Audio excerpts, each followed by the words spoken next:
ಹಗರಣಕ್ಕೆ ಸಂಬಂಧಪಟ್ಟಂತೆ ಲೋಕಾಯುಕ್ತ ಪೊಲೀಸರು ಅಂತಿಮ ವರದಿಯನ್ನು ಸಲ್ಲಿಸಿದ್ದಾರೆ. ಬಟ್ ಇಡಿ ಹಲವು ಪ್ರಶ್ನೆಗಳನ್ನ ಲೋಕಾಯುಕ್ತ ಪೊಲೀಸರಿಗೆ ಅವರ ತನಿಖೆಯ ಭಾಗವಾಗಿ ಕೇಳಿತ್ತು. ಆ ಪ್ರಶ್ನೆಗಳಿಗೆ ಮೂಡಕ್ಕೆ ಸಂಬಂಧಪಟ್ಟಂತೆ ಲೋಕಾಯುಕ್ತ ಅಧಿಕಾರಿಗಳು ಉತ್ತರವನ್ನು ಕೊಟ್ಟಿದ್ದಾರೆ. ಅವರು ತನಿಖೆ ಮಾಡಿದಾಗ ಏನೇನು ಫೈಂಡಿಂಗ್ಸ್ ಅಂತ ಅದಕ್ಕೆ ಡೀಟೇಲ್ಸ್ ನಾವು ಕೊಡ್ತಾ ಇದ್ದೀವಿ. ಅಂತಿಮ ವರದಿಯಲ್ಲಿ ಇಡಿ ವಾದಕ್ಕೆ ಲೋಕಾಯುಕ್ತ ಪ್ರತ್ಯುತ್ತರವನ್ನು ಕೊಟ್ಟಿದೆ.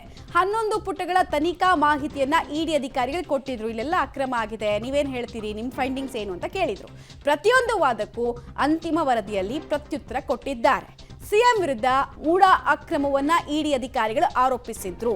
ಇಡಿ ಮಾಡಿದ ಆರೋಪಕ್ಕೆ ಸಾಕ್ಷ್ಯ ಇಲ್ಲ ಅಂತ ಲೋಕಾಯುಕ್ತ ಈಗ ಹೇಳ್ತಾ ಇದೆ. ಮತ್ತು ಅವರದ್ದೇ ಆದ ದಾಟಿಯಲ್ಲಿ ಅವರು ನಾವು ಕೂಡ ಹಲವರನ್ನ ವಿಚಾರಣೆಗೆ ಒಳಪಡಿಸಿದ್ವಿ, ಆ ವಿಚಾರಣೆಯಲ್ಲಿ ಗೊತ್ತಾದಂತಹ ಅಂಶಗಳು ಇವಿಷ್ಟು ಅಂತ ಹೇಳಿ ರಿಟರ್ನ್ ಆನ್ಸರ್ ಅನ್ನು ಕೊಟ್ಟಿದ್ದಾರೆ. ನೋಡಿ, ಲೋಕಾಯುಕ್ತ ತನಿಖೆ ಬಗ್ಗೆ ಎರಡೆರಡು ಕುತೂಹಲ ಇದ್ದಿದ್ದು. ಒಂದು, ಇಡಿ ಎತ್ತಿರುವಂತಹ ಪ್ರಶ್ನೆಗಳಿಗೆ, ಕ್ವೆಶ್ಚನ್ ಮಾರ್ಕ್ಗಳಿಗೆ ಸ್ಯಾಟಿಸ್ಫೈಯಿಂಗ್ ಉತ್ತರವನ್ನು ಇವರು ಕೊಡ್ತಾರ ಅನ್ನೋದು ಒಂದು. ಎರಡನೇದು, ನ್ಯಾಯಮೂರ್ತಿ ನಾಗಪ್ರಸನ್ನ ಅವ್ರ ಪೀಠ ಏನೇನು ಅಬ್ಸರ್ವೇಷನ್ಸ್ ಅನ್ನು ಮಾಡಿತ್ತು ಅದಕ್ಕೆ ಹೇಗೆ ಉತ್ತರ ಕೊಡ್ತಾರೆ ಅಂತ. ಈಗ ನೋಡಿ, ಬಂತು ನೋಡಿ ಇಡಿ ಪ್ರಶ್ನೆ ಮತ್ತು ಅನುಮಾನ, ಅದಕ್ಕೆ ಲೋಕಾಯುಕ್ತದ ಉತ್ತರ ಹೇಗಿದೆ ಅಂತ. ಮೂಡಾದಿಂದ ಕೆಸರಿಯ ವಿವಾದಿತ ಜಮೀನು ಸ್ವಾಧೀನ ಆಗಿತ್ತು ಅನ್ನೋ ಪ್ರಶ್ನೆಗೆ ಸಂಬಂಧಪಟ್ಟಂತೆ ಕೇಳಿದಾಗ, ಅನುಮಾನವನ್ನು ವ್ಯಕ್ತಪಡಿಸಿದಾಗ ಅದು ವಿವಾದಿತ ಜಮೀನು ಆಗಿರಲಿಲ್ಲ. 98ರಲ್ಲಿ ಕೃಷಿ ಭೂಮಿ ಅಂತ ಡಿನೋಟಿಫೈ ಆಗಿದ್ದ ವಿಚಾರಕ್ಕೆ ಸಂಬಂಧಪಟ್ಟಂತೆ ಉತ್ತರವನ್ನು ಕೊಟ್ಟಿದ್ದಾರೆ. ಇಷ್ಟು ಮಾತ್ರ ಅಲ್ಲ, ನೆಕ್ಸ್ಟ್ ಪ್ರಶ್ನೆಯನ್ನ ಕೂಡ ಅಲ್ಲಿ ಕೇಳಲಾಗಿದೆ. L&T ಕಂಪನಿಗೆ ನಕ್ಷೆ ಕೊಡಬೇಕಾದ್ರೆ ದಾರಿ ತಪ್ಪಿಸ್ಬಿಟ್ಟಿದ್ದಾರೆ ಅನ್ನೋದು ಅವರ ಫಸ್ಟ್ ಪ್ರಶ್ನೆಗೆ ಉತ್ತರ. L&T ಕಂಪನಿ ಡೆವಲಪ್ಮೆಂಟ್ ಮಾಡಿದ್ದು ನಿಜ ಅನ್ನೋ ಪ್ರಶ್ನೆಯನ್ನ ಮತ್ತೆ ಎತ್ತಿದಾಗ ಲೋಕಾಯುಕ್ತ ಅದು ಕೊಟ್ಟಿರುವಂತಹ ಉತ್ತರ, L&T ಕಂಪನಿ 3 ಎಕರೆಯಲ್ಲಿ ರಸ್ತೆ ಮಾಡಿತ್ತು. 2005ರಲ್ಲಿ ಅಲ್ಕಾನ್ ಸಂಸ್ಥೆಯಿಂದ ಮೂಡಾದ ಎಡವಟ್ಟು ಬಯಲಾಯಿತು. ಇಲ್ಲಿ ನೀವು ಸೂಕ್ಷ್ಮವಾಗಿ ಅರ್ಥ ಮಾಡ್ಕೊಂಡ್ರೆ, ಬಿಟ್ವೀನ್ ದ ಲೈನ್ಸ್ ಅರ್ಥ ಮಾಡ್ಕೊಂಡ್ರೆ, ಇಲ್ಲಿ ಅಧಿಕಾರಿಗಳು ತಪ್ಪು ಮಾಡಿದ್ರು ಅನ್ನೋದನ್ನ ಹಂತ ಹಂತವಾಗಿ ಹೇಳೋ ಕೆಲಸ, ಅಂದ್ರೆ ಅದೊಂದು ಪರ್ಸೆಪ್ಷನ್ ಬಿಲ್ಡ್ ಮಾಡೋ ಕೆಲಸ ಆಗಿದೆ ಅಂತ. 3.24 ಲಕ್ಷ ಪರಿಹಾರವನ್ನ ಘೋಷಿಸಿ ಮೂಡ ಆ ಜಮೀನನ್ನ ಸ್ವಾಧೀನಪಡಿಸ್ಕೊಳ್ತಲ್ಲ ಅಂತ ಇಡಿ ಪ್ರಶ್ನೆಯನ್ನು ಕೇಳಿದ್ರೆ ಅದಕ್ಕೆ ಲೋಕಾಯುಕ್ತದವರು ಉತ್ತರವನ್ನು ಕೊಟ್ಟಿದ್ದಾರೆ. ಪರಿಹಾರ ಘೋಷಣೆ ಮಾಡಿದ ನಿಜ, ಹೌದು, ಪರಿಹಾರದ ಹಣವನ್ನು ಯಾರು ಕೂಡ ಪಡೆದಿಲ್ಲ ಅಂತ ಹೇಳ್ತಾ ಇದ್ದಾರೆ. ಭೂಮಿ ಕಳ್ಕೊಂಡ ಸಂತ್ರಸ್ತರು ದುಡ್ಡನ್ನು ತಗೊಂಡಿಲ್ಲ ಅನ್ನೋದನ್ನ ಅವರು ಹೇಳಿದ್ದಾರೆ. ಮತ್ತೆ ಇಡಿ ಪ್ರಶ್ನೆಯನ್ನು ಕೇಳ್ತು, ಆಗಿನ ಸಚಿವರಿಗೆ ಮಾಲೀಕ ದೇವರಾಜು ಮನವಿ ಮಾಡ್ಕೊಂಡಿದ್ರಲ್ಲ ಅಂತ ಕೇಳಿದಾಗ ಲೋಕಾಯುಕ್ತ ಅದಕ್ಕೆ ಉತ್ತರ ಕೊಟ್ಟಿದೆ. ಅಧಿಕಾರಿಗಳಿಗೂ ಕೂಡ ದೇವರಾಜು ಅವರು ಮನವಿ ಮಾಡ್ಕೊಂಡಿದ್ರು, ಇದು ನಮ್ಮ ಗಮನಕ್ಕೂ ಬಂದಿದೆ ಅಂತ ಅವ್ರು ಹೇಳಿದ್ದಾರೆ. ಇಡಿ ಮತ್ತೆ ಪ್ರಶ್ನೆ ಕೇಳುತ್ತೆ, ಪ್ರಭಾವಕ್ಕೆ ಮಣಿದು ಕಾನೂನು ಬಾಹಿರ ಕ್ರಮಗಳನ್ನ ಇಲ್ಲಿ ತೆಗೆದುಕೊಳ್ಳಲಾಗಿದೆ. ಭೂ ಪರಿವರ್ತನೆಯಿಂದ ಹಿಡಿದು ಲೇಔಟ್ ನಿರ್ಮಾಣದ ತನಕ ಎಲ್ಲವೂ ಕೂಡ ಅಕ್ರಮನೇ ಆಗಿರೋದು ಅಂತ.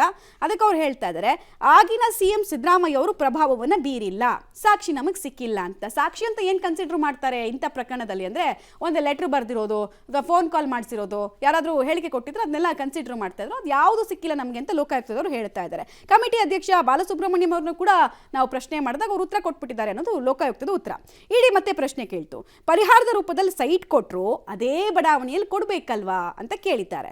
ಅದಕ್ಕೆ ಲೋಕಾಯುಕ್ತದವರು ಉತ್ತರ ಹೀಗಿದೆ, ಕಾನೂನಿನ ಪ್ರಕಾರ ಅದೇ ಜಾಗದಲ್ಲಿ ಕೊಡಬೇಕಾಗಿತ್ತು, ಮೂಡಾದ ಅಧಿಕಾರಿಗಳು ಕಾನೂನು ಬಾಹಿರ ಮಾಡಿದ್ದಾರೆ. ಇದನ್ನ ತುಂಬಾ ಕ್ರೂಷಿಯಲ್ ಆಗಿ ನಾವು ನೋಡಬೇಕು. ಕಾನೂನಿನ ಪ್ರಕಾರ ಹೌದು ನೀವು ಹೇಳಿದ್ ಸರಿ, ಬಟ್ ಮೂಡಾದವರು ಕಾನೂನು ಬಾಹಿರ ಮಾಡಿದ್ದಾರೆ. ಯಾರಿಗೋಸ್ಕರ ಮಾಡಿದ್ದಾರೆ ಅನ್ನೋದಕ್ಕೆ ಉತ್ತರ ಕೊಟ್ಟಂಗಿಲ್ಲ. ಅಲ್ಲಿ ನಿಗದಿತ ಬಡಾವಣೆಯಲ್ಲಿ ಪರಿಹಾರದ ಸೈಟನ್ನು ಕೊಡಬೇಕು ಅಂತ ಇಡಿ ಪ್ರಶ್ನೆಯನ್ನು ಕೇಳಿದಾಗ ಉತ್ತರವಾಗಿ, ಕಾನೂನು ತಪ್ಪು ತಿಳುವಳಿಕೆಯಿಂದ ಸೈಟ್ ಹಂಚಿಕೆ ಆಗ್ಬಿಟ್ಟಿದೆ, ಅದನ್ನು ಸರ್ಕಾರ ತೀರ್ಮಾನ ಮಾಡಬೇಕು ಅಂತ ಹೇಳ್ತಾ ಇದ್ದಾರೆ. ಡೀಟೇಲ್ಸ್ ಕೊಡ್ತಾರೆ ಮುರಳಿ. ಇಲ್ಲಿ ಕಾನೂನು ತಪ್ಪು ಗ್ರಹಿಕೆ ಒಬ್ಬ KS ಅಧಿಕಾರಿಗಳಿಂದ ಆಗುತ್ತೆ, ಉನ್ನತ ಶ್ರೇಣಿ ಅಧಿಕಾರಿಗಳಿಂದ ಆಗುತ್ತೆ ಅನ್ನೋದು ಹೇಳ್ತಾ ಇರುವಂತಹ ವಿಚಾರ ಇದೆಯಲ್ಲ, ಅದನ್ನ ನಂಬೋದಕ್ಕೆ ಸಾಧ್ಯ ಇಲ್ಲ. ಅಕ್ರಮಕ್ಕೆ ಒಂದು ಲೇಪನ ಬಳಿಯುವಂತಹ ಕೆಲಸ ಆಗಿದೆಯಾ ಇಲ್ಲಿ? ಮುಖ್ಯ ತಥ್ಯ ಇದ್ದಿದೆ, ಅಧಿಕಾರಿಗಳು ಪವರನ್ನ ದುರ್ಬಳಕೆ ಮಾಡ್ಕೊಂಡಿದ್ದಾರೆ, ಅದಕ್ಕೊಂದು ಪ್ರಭಾವ ಬೀರಿದ್ದಾರೆ ಅಂತ. ಸೊ ಯಾರಿಗೋಸ್ಕರ ಅಧಿಕಾರಿಗಳು ದುರ್ಬಳಕೆ ಮಾಡ್ಕೊಂಡ್ರು, ತಪ್ಪು ಮಾಡಿದ್ರು ಅನ್ನೋದನ್ನ ಹೇಳೋ ಕೆಲಸ ಆಗಿಲ್ಲ ಅಂತ ಅನ್ಸುತ್ತೆ. ಖಂಡಿತ ಮಮತಾ, ಯಾಕಂದ್ರೆ ಪ್ರಮುಖವಾಗಿ ಇಡಿ ತಮ್ಮ ತನಿಖಾ ವರದಿ ಏನಿತ್ತು, ತನಿಖಾ ವರದಿಯನ್ನ ಲೋಕಾಯುಕ್ತದ ಎಡಿಜಿಪಿಗಳಿಗೆ 11 ಪುಟಗಳ ಒಂದು ಸುದೀರ್ಘವಾದ ಒಂದು ಪ್ರಶ್ನೆಗಳನ್ನ ಮತ್ತು ಅವರ ವಾದ ಏನಿತ್ತು ಅದನ್ನ ಮಂಡನೆ ಮಾಡುವಂತ ಪ್ರಯತ್ನಗಳನ್ನ ಮಾಡಿದ್ರು. ಯಾಕಂದ್ರೆ ಇಡಿ ಅಧಿಕಾರಿಗಳಿಗೆ ಈ ಮುಂಚೆ ಒಂದಷ್ಟು ಸೂಕ್ಷ್ಮವಾದ ಒಂದು ಅನುಮಾನ ಹುಟ್ಟಲಿಕ್ಕೆ ಪ್ರಾರಂಭ ಆಗಿತ್ತು. ನಾವು ಈ ಪ್ರಕರಣದಲ್ಲಿ ಲೋಕಾಯುಕ್ತದವರು ಬಿ ರಿಪೋರ್ಟ್ ಅನ್ನ ಸಲ್ಲಿಕೆಯನ್ನ ಮಾಡ್ತಾರೆ, ಅದನ್ನ ತಪ್ಪಿಸಲಿಕ್ಕೋಸ್ಕರ ಈ ರೀತಿಯ ಪ್ರಯತ್ನಗಳನ್ನ ಮಾಡ್ಬೇಕು ಅಂತೇಳಿ ಇಡಿ ತಮ್ಮ ವರದಿಯನ್ನ ಸಲ್ಲಿಕೆಯನ್ನ ಮಾಡ್ತು. ತನಿಖೆನ ಮಾಡಿದ ಬಳಿಕ ಅದಕ್ಕೆ ಒಂದು ಉತ್ತರವನ್ನ ಕೊಡುವಂತ ಕೆಲಸವನ್ನ ಲೋಕಾಯುಕ್ತದ ಅಧಿಕಾರಿಗಳು ಮಾಡಿರುವಂತದ್ದು. ಅದೇ ಲೋಕಾಯುಕ್ತದ ಪೊಲೀಸರು ಆ ಕ್ಲೈಮ್ ಅನ್ನ ಮಾಡ್ತಾ ಹೋಗ್ತಾರೆ. ಇಡಿ ಮಾಡಿರುವಂತ ಆರೋಪಗಳಿಗೆ ಎಲ್ಲದಕ್ಕೂ ಕೂಡ ನಮ್ಮ ಹತ್ರ ಉತ್ತರ ಇದೆ. ಜೊತೆಗೆ ಉಪಮುಖ್ಯಮಂತ್ರಿ ಆಗಿನ ಉಪಮುಖ್ಯಮಂತ್ರಿ ಆಗಿದ್ದಂತ ಸಿದ್ದರಾಮಯ್ಯ ಇರ್ಬೋದು, ಜೊತೆಗೆ ನಗರಾಭಿವೃದ್ಧಿ ಸಚಿವರಾಗಿದ್ದಂತ ಬಚ್ಚೇಗೌಡ ಇರ್ಬೋದು, ಇವ್ರು ಯಾರು ಕೂಡ ಪ್ರಭಾವನ ಬೀರಿದ್ದಾರೆ ಅನ್ನೋದಕ್ಕೆ ಪೂರಕವಾದ ಸಾಕ್ಷಿಗಳು ಇಲ್ಲ. ಜೊತೆಗೆ ಈ ನೋಟಿಫಿಕೇಶನ್ ಮಾಡುವಂತದ್ದು ಇರ್ಬೋದು ಅಥವಾ ಡಿನೋಟಿಫೈ ಅನ್ನ ಮಾಡುವಂತದ್ದು ಇರ್ಬೋದು, ಅದಕ್ಕೆ ಒಂದು ಕಮಿಟಿ ಇತ್ತು. ಆ ಕಮಿಟಿಯ ಅಧ್ಯಕ್ಷರಾದಂತ ಬಾಲಸುಬ್ರಹ್ಮಣ್ಯಂ ಅಂದ್ರೆ IAS ಅಧಿಕಾರಿಯಾಗಿದ್ದಂತ ಬಾಲಸುಬ್ರಹ್ಮಣ್ಯಂ ಅವರು ಮತ್ತು ತಮ್ಮಯ್ಯ ಅಂದ್ರೆ ಜಸ್ಟಿಸ್ ತಮ್ಮಯ್ಯ ಅವರ ಹೇಳಿಕೆಗಳನ್ನು ಕೂಡ ದಾಖಲನೆ ಮಾಡ್ಕೊಳ್ಳಲಾಗಿದೆ. ಆ ಸಂದರ್ಭದಲ್ಲಿ ಯಾರು ಕೂಡ ಪ್ರಭಾವನ ಬೀರಿಲ್ಲ ಅನ್ನೋದಕ್ಕೆ ಪೂರಕವಾದ ಹೇಳಿಕೆಗಳನ್ನು ಅವರು ಕೊಟ್ಟಿದ್ದಾರೆ ಅನ್ನೋದ್ರ ಬಗ್ಗೆ ಹೇಳ್ತಾ ಇದ್ದಾರೆ.